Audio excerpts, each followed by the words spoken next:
Yesterday, December 7th, 1941, a date which will live in infamy.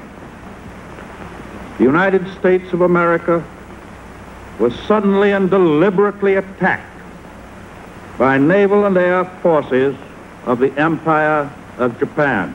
Hello, I'm Luke Terrana. That, of course, was President Franklin Roosevelt speaking before Congress. As he mentioned in 1941, several years before either of my grandfathers was born, a world-changing event occurred. It was very near where I'm standing now, at Pearl Harbor, Hawaii. On a clear, quiet Sunday morning, shortly before 8 a.m., hundreds of Japanese fighters and bombers led the United States into World War II. During the surprise attack, which lasted a couple of hours, much of the U.S. Pacific Fleet was destroyed and well over 2,000 sailors and soldiers lost their lives. For the next few minutes, I'll be your host for this short film, as we bring you highlights of what took place during ceremonies marking the 75th anniversary of the attack. Our journey began at Dallas-Fort Worth Airport on December 3rd. I sat next to my uncle, Ryan Brown. I call him Bubba. But there were 4 of us in our crew. The others were my dad, Pete Terrana, and my grandfather, Papa Michael Brown. Papa and Bubba and a few others had produced a film in 1991, marking the 50th anniversary of the attack. Just minutes after our plane landed in Honolulu, another plane landed with a number of survivors of the attack in 1941. It was inspiring to those of us who watched them, and it was obviously an emotional trip back for the veterans. The first evening, we were privileged to join 1,200 other people at a commemoration gala dinner. It was held in a large airplane hangar that dates back to the time of the attack. Outside, there were numerous vintage aircraft on display, many of which we got to sit in. Inside, I was honored to meet Mr. Jerry Littrell, a Vietnam veteran who was awarded the Medal of Honor. When I met him, he placed this medallion in my hand, a unique and special gift. We also met actor Jim Nabors, a very friendly and kind man. Many people will remember him from the Andy Griffith Show and the Gomer Pyle Show. Though he's now 86 years old, his voice is as strong and as beautiful as ever. And he sang at the gala. God bless America, land that we love. Stand beside her and guide her through the night with the light from above. The next morning, I met my first actual survivor of the Pearl Harbor attack. His name is Mr. Herb Elfring. And though you'd never guess by looking at him, he's 94 years old. I was honored that a bit later, he agreed to sit down with me for a brief interview. Mr. Elfring, how old were you when the attack began, and where were you? I was 19, and I was at Camp Malakoli. How close were you to the attack? I was down the shoreline from Pearl Harbor, several miles, but could hear the bombing and could see the planes circling around over there, but didn't realize what was going on. What do you remember most about December 7th, 1941? Well, I guess I remember most about the Japanese planes attacking our camp.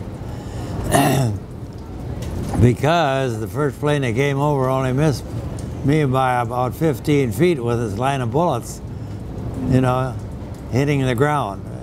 I guess that's what I remember most about December 7th. We visited a number of places on the island. That included going on board the World War II submarine Bowfin, which is tied up near the visitor center. I can now appreciate what life was like on a submarine, but I have to admit, I didn't like that very much. It felt very confining inside.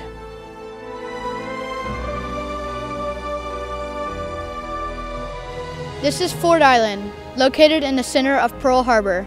Many of the battleships that were damaged or destroyed during the Pearl Harbor attack were tied up near this location.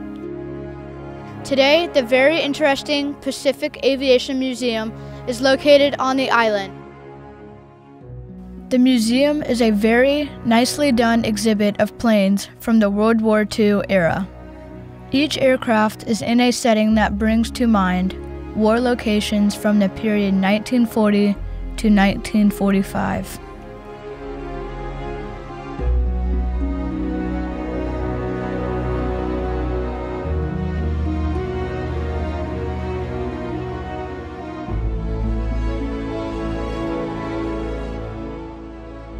There is also an airfield here.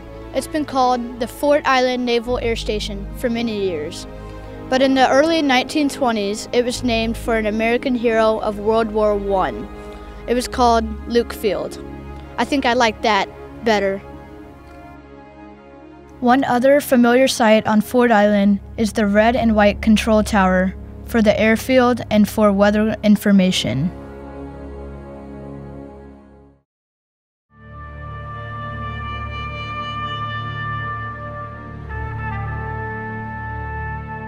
On a different part of the island is the USS Oklahoma Memorial.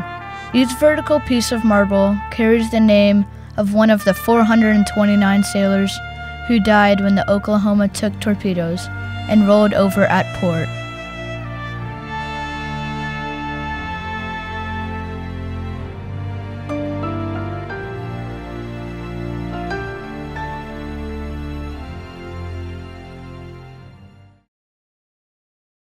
There's another airfield on the south part of the island, near Pearl Harbor. It's called Hickam Field. Today, even 75 years after the attack, there is still evidence on the buildings of machine gun bullets from diving Japanese planes. But I'm now north and west of Pearl Harbor, more near the center of the island. And this is Wheeler Airfield, where a large number of American planes were destroyed. Why so many? Because the planes were parked close together. They thought it would be easier to guard them at night. In fact, it made them easier targets. During ceremonies for the 75th anniversary, wreaths were laid in honor of those killed near Wheeler Field. A great deal of damage was done at Wheeler during the attack.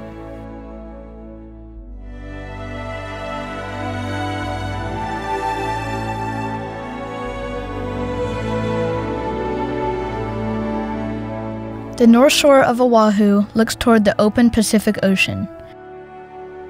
These days, it's known worldwide for surfing, and it attracts hundreds of thousands of people each year. But this area had a very different role on the morning of December 7th, 1941. This is the far northern part of the island, a place called Opana Point. A short while before the attack began, some U.S. soldiers were watching a new instrument called radar. They saw something on the screen and called it to headquarters.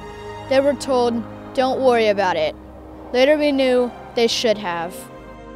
The large return seen on the radar screen was mistaken for an incoming squadron of B-17s flying in from the mainland. But of course, it wasn't the B-17s. It was the first wave of the attacking Japanese planes headed for Pearl Harbor.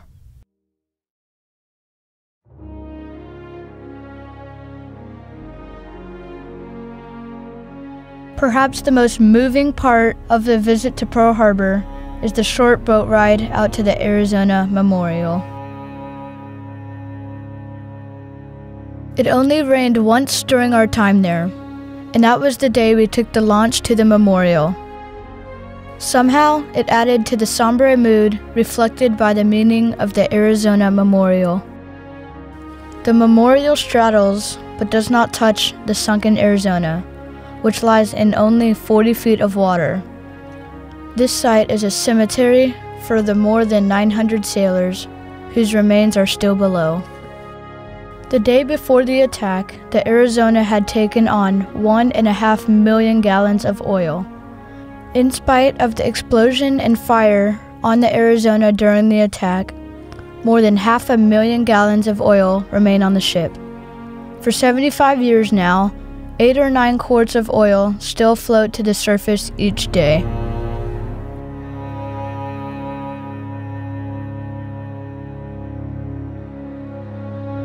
But the saddest part of a visit to the Arizona Memorial is the large marble wall. On it are 1,177 names of the men who were lost that day.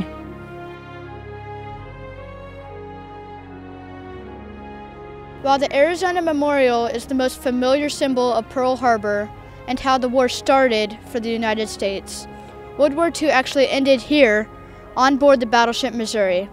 But the ship wasn't sitting here when the Japanese surrender was signed. It was anchored in Tokyo Bay, Japan. The Missouri is huge, originally commissioned 11 months before the Pearl Harbor attack. The ship is almost 900 feet long and displaces 45,000 tons. Her big guns could fire an armor-piercing shell more than 20 miles. Visitors today can go on the ship's bridge and look out over the front of the ship, imagining what it might have been like to hear those enormous guns firing.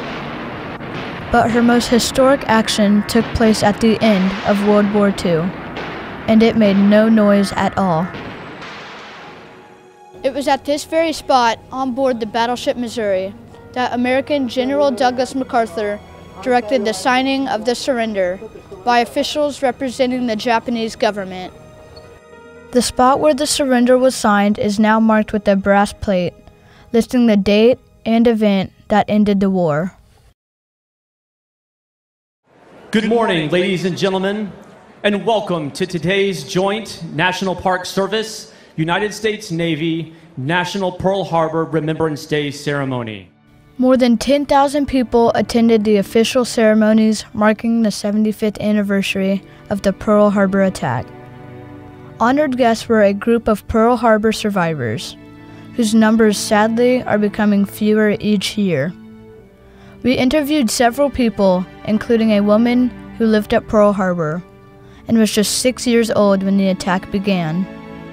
And we looked up, and just barely above our house, barely above our treetops, I now know that those were torpedo bombers because they were just getting ready to hit Battleship Row. The huge loss of life that resulted, essentially by being unprepared for war, a lot of sailors, airmen, Marines, paid an incredible price because our nation was not ready for this. We were so surprised that morning. It was so abrupt and so sudden and so devastating that it is a day that we will remember forever. It's the morning of December 7th, and it's less than 1 hour from the time the attack began. The modern-day destroyer USS Halsey made her way into the harbor, ringed by uniformed sailors, saluting the survivors and those who died so long ago.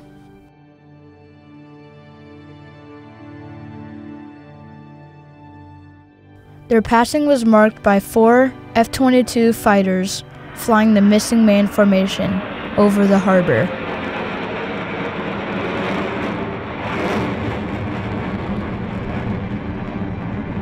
Now, with all Pearl Harbor survivors and World War II veterans remaining seated, will everyone else please stand and join me in expressing our appreciation? A grateful nation applauds you today.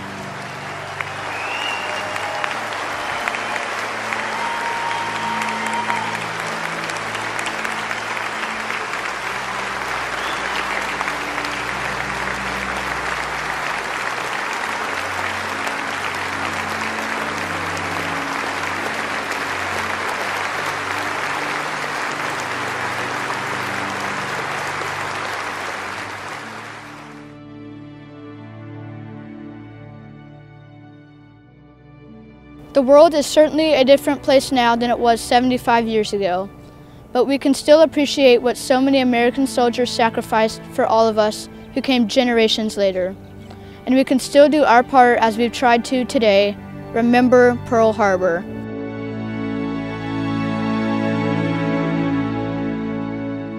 I'm Luke Terrana. Thanks for watching.